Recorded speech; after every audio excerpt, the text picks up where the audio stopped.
welcome back to my channel. My name is Karen. This video is going to be a longer one, so make sure to grab a snack and get some tea. I have my water over here.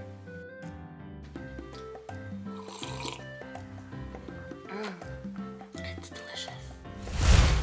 Before I begin, I'm going to give you some background history on myself. I came to Fudan University through my exchange program called UCAP under their Global and International Studies major. My major at Berkeley is actually political economy, but I will be registered as Global and International Studies for Fudan University. I have 2 requirements that I need to fulfill. I need 12 semester units or 18 quarter units. This comes up to about 4 to 5 classes. And because I so love school, I chose to take 4 classes. Second requirement, I need to take a class called Global Communications, aka Debating Globalization. This is the only required class that's part of my major at Fudan University. For all other coursework, I'm free to do whatever I want. Oh, and another note that I would like to add is that my courses at Fudan University do count for credit at my home university. However, this is not always the case, so make sure to check in with your study abroad advisor or your major advisor before applying to these classes. So the first course I took was Debating Globalization. This class is about the past and the current state of international communication. So in this class, you'll learn about the different world media systems, their theories, as well as learn how to analyze how the US has impacted other countries' media systems. There are readings, a few reading reflections, and some random pop quizzes. The midterm is straightforward and there's nothing much to fret about. Your final is a group presentation, and I found this presentation quite interactive and engaging. Because you're paired with 3 other students and you're allowed to pick whatever topic you want from the list provided by the professor, you have a lot of freedom and a lot of agent in what topic you want to choose. So I think it's quite fun and quite unique. To sum it up, it's an easy course as long as you do the work. She's flexible and she grades rationally and fairly.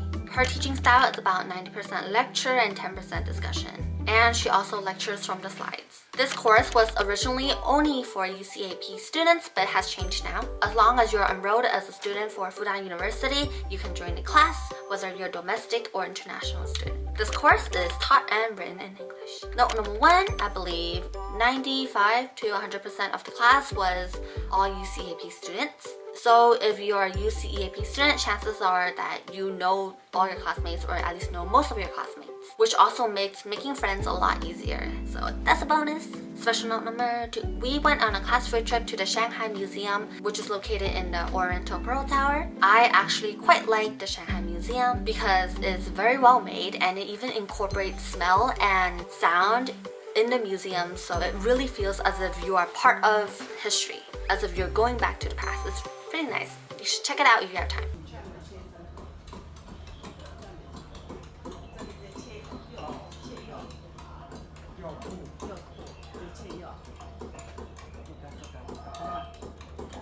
To be very honest, I am sorry, Professor Wendy.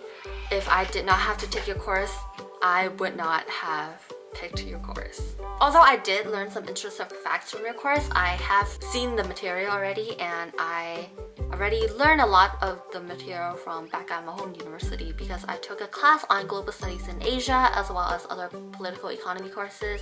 And also your lecture is kind of dry. I wish you incorporated more discussion. So if you had incorporated more discussion, I might have maybe picked your class if I didn't know the content already. One thing that is really nice is your group presentations. I think that was one of my favorite pieces of the class.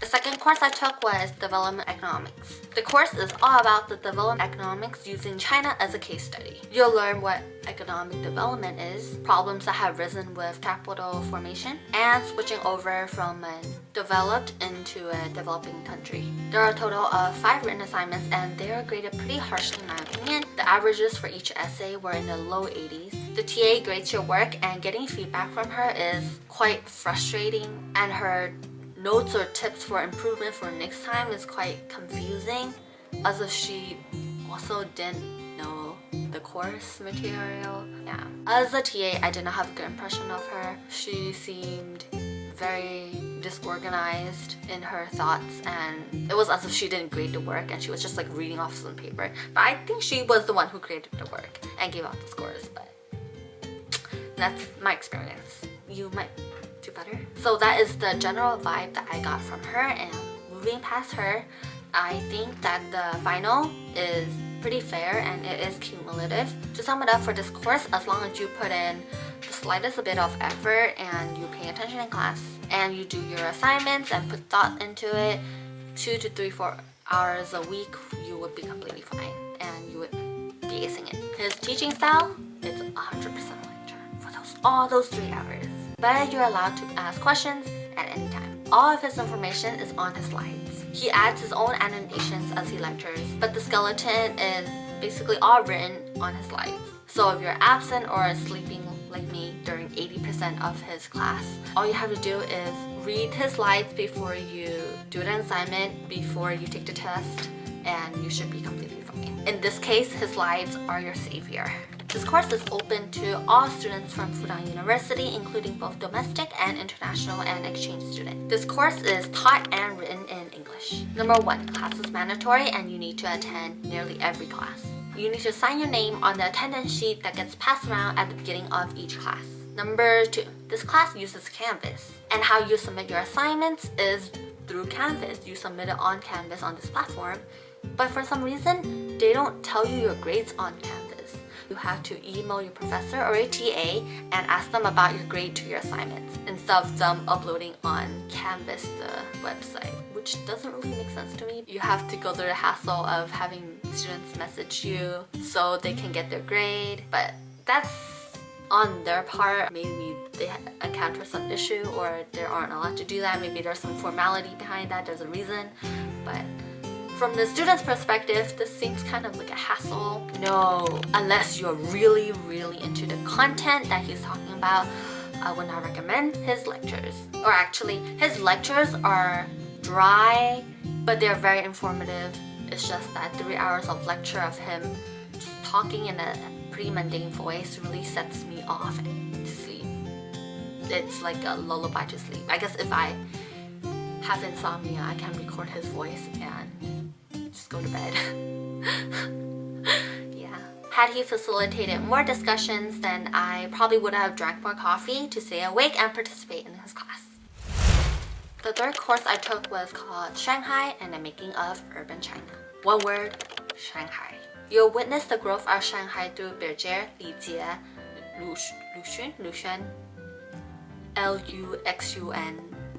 his writing, among other authors, starting from the mid to early 19th century all the way up to now. As you can see from the grade breakdown, there is no final or midterm. The class is all about internalizing the readings, writing the weekly reflections, and also, the most important part, participating in class. Readings are about 40 to 80 pages long, which can be quite daunting for someone who is not liberal arts major. His teaching style is about 30% lecture, but the lecture is basically him giving context about the readings. And for the rest of the 70%, it's all participation. Your participation, aka discussion. You have to read, I repeat, you have to read in order to participate in this class. After all, in my class, there were only 12 students. He will definitely milk those answers out of you in those 3 hours that he has, because his class is 3 hours, and if you don't know the answers to his questions, it becomes very obvious to both him and your classmates. Oh yeah, even if you don't make eye contact with him, he will still call you out. Only UCEAP students can sign up. So if you are a UCEAP student and you have the chance to join this class with Ben Reed, as your professor, definitely check it out. If he chooses to come back to UCAP as a director or as a professor, then you have a chance to take his course. So it may be brought back in the future. No. Hopefully. This course is taught and written in English. I spent the most effort and time on this class out of the other 3 classes that I've taken, which is about 4 to 5 hours each week on this class, outside of taking the class actually, because it would take me a while to read his readings, like 3 to 4 hours reading his readings, and then another hour to formulate my reflection.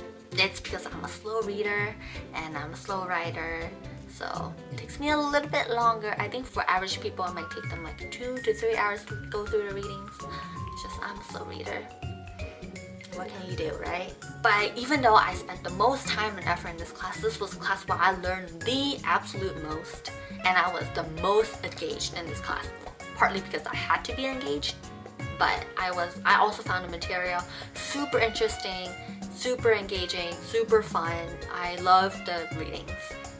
This is probably actually the most discussion-heavy class that I've ever taken in my college career. Note number 2, we went on several field trips together, and the location of the field trip is related to our readings. This way of interacting with the text makes the text all the more engaging, and it's always nice to go out, breathe some fresh air, and just see and witness the old Shanghai for ourselves, right? Or whatever it is left of Shanghai, the old Shanghai. It's just a nice excuse to go out and just not be in the classroom all day. Of course, I really enjoyed and loved this class because I got to know what Shanghai was like back in the old days when it was a concession, and now I get to see the Shanghai in the future, what it is currently and how it's grown. All the little details here and there from the book, and seeing the Shanghai right before my eyes, learning about the history of how Shanghai has grown up over these 150 to 200 years is something that is unforgettable. In other words, Shanghai's history holds a more special meaning in my heart. The last course I took is Advanced Chinese. It's a language course that teaches you Chinese. If you're able to speak like a native kindergartner or a first grader, this is where you should be. Homework assignments are short, spelling quizzes every week. Midterm and finals are easy as long as you study. In other words, this class is easy, simple, and straightforward. Any exchange student, not domestic student, can sign up. You can always come in this class, shop around to see if this is the right class or right level for you. If it's too advanced or too hard, there's always beginner and intermediate. After your first 3 days, if you still think this course is easy peasy, what you can do is take exam on the 4th day of class, and then you'll get your results for the test on the 5th day of class. If you score at 85% or higher on this test, you have the option to just take the final exam on the last day of class. In other words, you don't have to come to class, participate, or do any of the quizzes or projects. All you have to do is just take your final on the last day of class, and that final would constitute 100% of your course grade. A few students, they choose to go for that route, and they ended up pretty well. She does not have a syllabus. Instead, she goes by the textbook. So if you are ever curious or you want to know what you're gonna learn, just flip through the textbook that you have to buy, and you'll see what content you will be learning and what is up next. This is not her fault, it's just something that I'm used to. I'm used to every professor having syllabus, but for Fudan University, Fudan does not require professors to have a syllabus for the students for the class. So that's why she does not have a syllabus. Note number 2, I'm not sure what is going on, but sometimes she would make up the lesson plan on the spot. Like she would have the vocab words listed out because it's on a textbook, and she would make sentences and examples by asking us, or she would just type it on the spot. She would type her lesson plan on the spot. So that makes her seem very disorganized.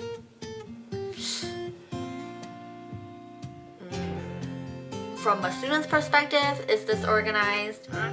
Just like my 2 cents.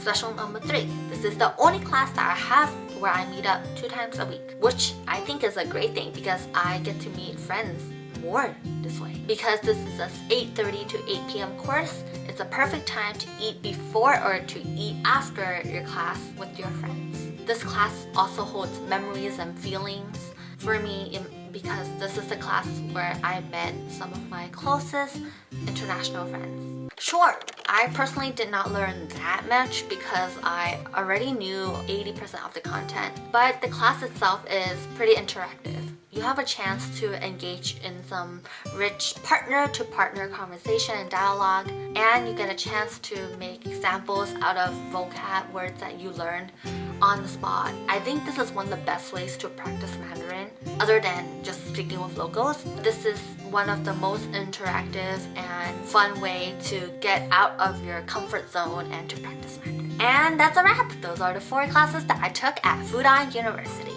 Thank you so much for tuning in. If you found this video helpful, don't forget to give this video a like and smash that subscribe button. This week's question is,